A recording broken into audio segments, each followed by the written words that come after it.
packages. Make my trip. Travel की super app download. घर में पानी आ रहा है, आपके घर से पानी टपक रहा है छत से, आप बहुत ज़्यादा दिक्कत में हो, तो दोस्त इस सॉल्यूशन को लगा लो।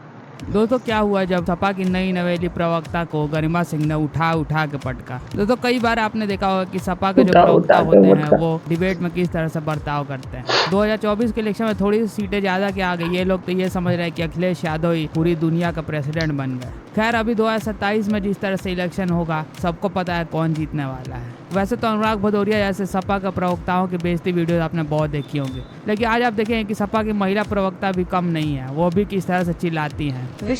विश्व में जो देश आज प्रगति के पथ पर है उसकी अर्थव्यवस्था नॉलेज बेस्ड है, स्किल्ड एवं ready to work manpower है।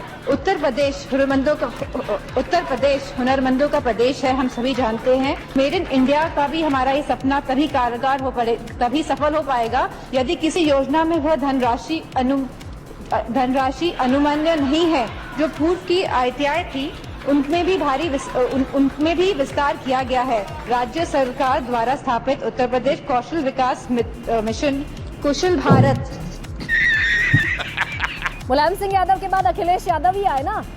नाहिद लारी खान तो नहीं आई, ना आशुतोष वर्मा आए, ना सुनील सिंह साजन आए, ना मनोज सिंह काका आए, ना उदयवीर सिंह आए, कोई नहीं आया। गरिमा जी देखिए, मैं आपसे तो ये कहना चाहूंगी कि थोड़ा संशोधन कर लीजिए। उत्तर प्रदेश में पीडीए समाज के योद्धा माननीय अखिलेश यादव जी ने पछाड़ के नरेंद्र जी को, खुद नरेंद्र जी अपने संसदीय क्षेत्र में पिछले चुनाव में 3.5 लाख वोटों के मार्जिन से जीते थे, और इस बार 2 लाख लोगों ने ये तय किया कि हमने गलत व्यक्ति को वोट दे दिया था 2019 के चुनाव में। नाहिद बोल कर गई आप मेरा सवाल।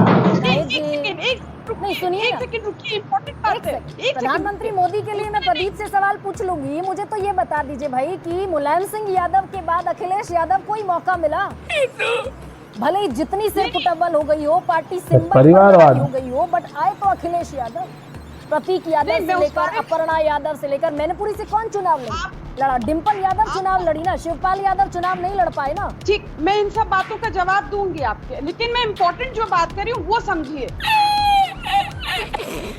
को 2 लाख लोगों ने जो पिछली बार वोट दिया था मना कर दिया कि नहीं हमने गलत व्यक्ति को वोट दे दिया, हम इनको वोट नहीं देंगे, और 1.5 लाख वोटों के मार्जिन से जीते ये।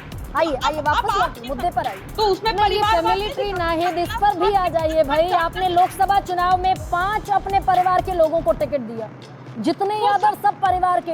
अखिलेश यादव राष्ट्रीय अध्यक्ष बने ना, ये मौका किसी और के पास भी है क्या आपकी पार्टी में? नहीं है ना। कहिए हम परिवारवादी पार्टी है। ये जो बार माननीय अखिलेश यादव जी के बहाने जो समस्त 94% पीडीए पर निशाना साधती है बीजेपी और अपमानित करने की कोशिश करती है। क्योंकि पिछड़े समाज से ना माननीय अखिलेश यादव जी को अपने नरेंद्र जी को पछाड़ा है। चड्ढा समझाओ इसे, समझाओ। परिवारवादी है ना अखिलेश यादव भाई, अपने पुते परिवारवादी है नाहिद की नहीं है भाई अखिलेश यादव। अरे सुने आप, एक सेकंड सुने, इतना इंटरप्ट करेंगे तो बार बात कर जाएगी। हिम्मत है नरेंद्र जी में तो अपनी पार्टी बात इंटरप्ट हो जाएगी। नाम से ना बीजेपी प्रवक्ता खुद कह रहे मुझे मेरे नाम पे वोट दे, मुझे देखकर वोट करना। ये टिप्पणी ठीक नहीं है। प्रधानमंत्री नरेंद्र मोदी अपने नाम पर लाए भाई। हेलो, अपने नाम पे वोट कमाया है बीजेपी मोदी। ये टिप्पणी ठीक नहीं। आप ना अखिलेश यादव पर बोलेंगी नाहिद, ना अखिलेश यादव पर बोलेंगी, ना डिम्पल यादव पर बोलेंगी। नहीं आप सुनना नहीं चाह रही। आपने बीजेपी प्रवक्ता को बहुत टाइम दिया इस पे, मुझे उसका आधा तो टाइम दीजिए। मैंने प्रदीप को डेविएट नहीं। नमस्कार दोस्तों, मैं हूं सुनील और आप देख रहे हैं क्विक रिएक्शंस में आप सबका एक बार फिर से स्वागत है।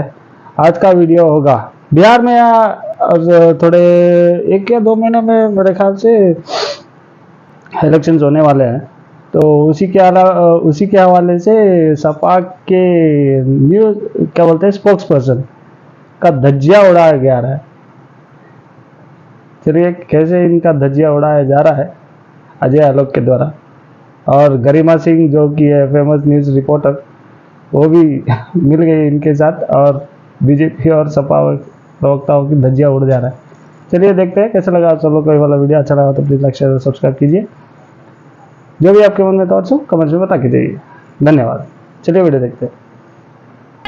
बंद करो हाथ जोड़ के। मैं पांडे जी, देशवासी कौन आप सावरकर की बात करें, देशवासी नहीं जानते। हाँ, बाबा साहब को सब लोग जानते हैं। राष्ट्रपति जी ने जनगणना की अधिसूचना जारी की गई है राष्ट्रपति जी द्वारा। जातिगत जनगणना अगर की गई है तो आप बता दीजिए। मैडम थोड़ा सा ठीक से सुना करिए। हमने ये कहा कि जनगणना की अधिसूचना जारी हुई है, जिसमें पहली बार जाति जनगणना भी उसमें होगी, तो थोड़ा सा ठीक से सुना करिए। ठीक, देखिए अभी जो बात हो रही थी, आप बात कर रहे थे लालू जी की भी आप बात कर रहे थे, आप पीडीए समाज के महान योद्धा माननीय अखिलेश यादव जी की।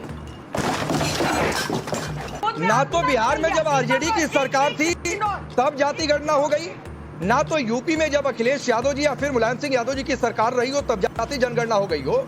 लेकिन हाँ साहब, अभी मुद्दा है, वो मुद्दा शायद बीजेपी ने खींच लिया हो। आप कह रही है सावरकर को जानता कौन है?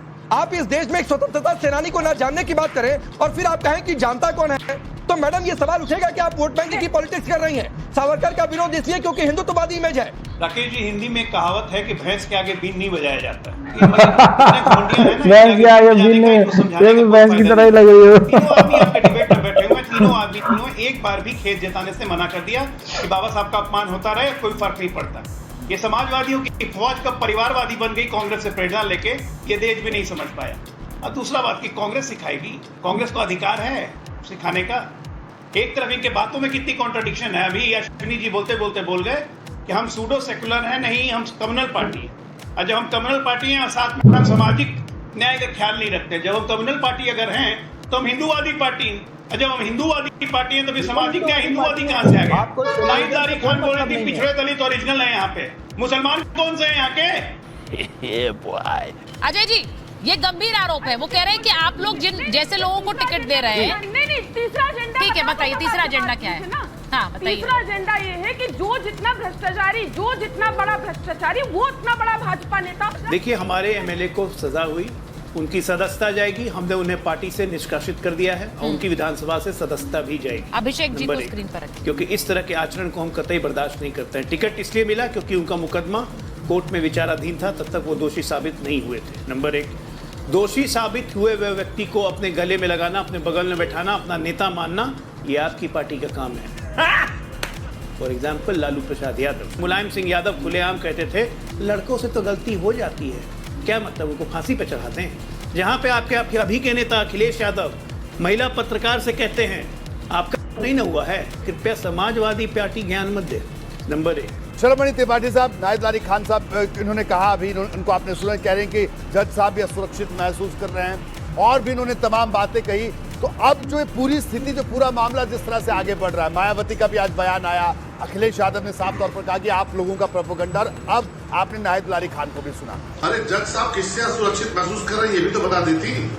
जज साहब आप ही लोगों से असुरक्षित महसूस कर रहे हैं, क्योंकि जज साहब ने बाबा भोलेनाथ को न्याय देने का प्रयास किया, आपने सर्वे को रोकने का प्रयास किया, अराजकता पूर्ण कर दी। देखिए रोहित भाई, देखा रोहित भाई, देखिए इन्हीं से डरते हैं, इन्हीं से असुरक्षित है। अरे पूरी दुनिया तबाह है आज की तारीख में आपसे, पूरी दुनिया आप जैसे लोगों से तबाह है। रोहित भाई, पूरी दुनिया इनसे तबाह है, पूरी दुनिया तबाह है आप जैसे लोगों से, आप जैसी सोच के लोगों से पूरी दुनिया तबाह है। नाइस। दोस्तों यूपी में अखिलेश यादव और अखिलेश यादव की जो भी जबरदस्त वीडियो था भाई। कैसा लगा आप सब लोग को? अच्छा लगा तो प्लीज लाइक शेयर और सब्सक्राइब करना। मिलते हैं अगले वाले वीडियो पे। जय श्री राम।